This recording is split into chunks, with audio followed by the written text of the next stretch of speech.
রাজধানীর বাড়িধারার ফিলিস্তিন দূতাবাসের সামনে সহকর্মী মনিরুল হককে উপর্যুপরি গুলি চালিয়ে হত্যা করেন কনস্টেবল কাউসার আলী। হত্যা করেই শান্ত থাকেননি তিনি।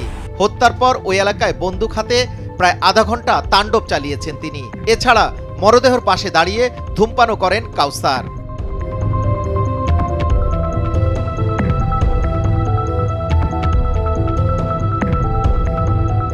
এখানেই শেষ নয়, আতঙ্ক ছড়াতে উপরের দিকে ফাঁকা গুলিও ছোড়েন।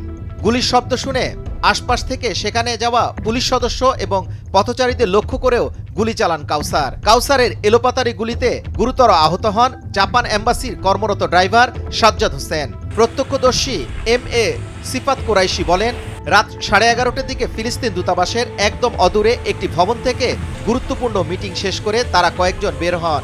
এরপর হাঁটতে হাঁটতে দূতাবাসের উল্টো পাশে এসে দাঁড়িয়ে গল্প করছিলেন। এ সময় দুই পুলিশ সদস্যের উত্তপ্ত বাক্য বিনিময় তাদের কানে আসছিল।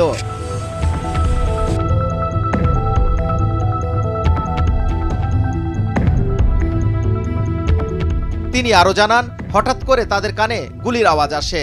তারা দৌড়ে কিছুটা দূরে চলে যান। সেখান থেকে দেখতে পান একজন পুলিশ সদস্য আরেকজন পুলিশ সদস্যকে রাস্তায় ফেলে গুলি করছে। এমন দৃশ্য দেখব কখনো ভাবিনি। চোখের সামনে একজন আরেকজনকে এভাবে মেরে ফেলল।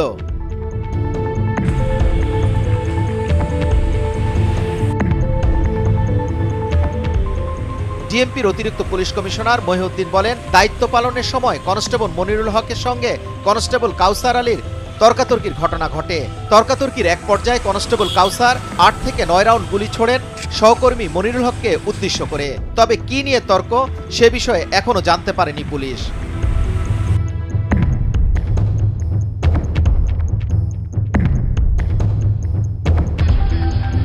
কাউসারের স্ত্রী জানান, তার মানসিক সমস্যা ছিল। রাঙামাটির বরকলে চাকরি করার সময় তিনি মানসিক সমস্যায় ভোগেন। এরপর বিভিন্ন সময় সরকারিভাবে তাকে পাবনা মানসিক হাসপাতালে অন্তত 3 বার চিকিৎসার জন্য নেওয়া হয়। নিয়মিত ওষুধ সেবন করতেন কাউসার। তবে আমাদের পরিবারে কোনো অশান্তি ছিল না।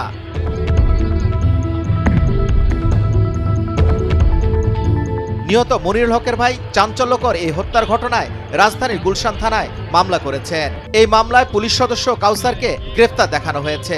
তাকে জিজ্ঞাসাবাদের জন্য আদালতের কাছে 10 দিনের রিমান্ড আবেদন করা হয়। আদালত তার 7 দিনের রিমান্ড মঞ্জুর করেছে।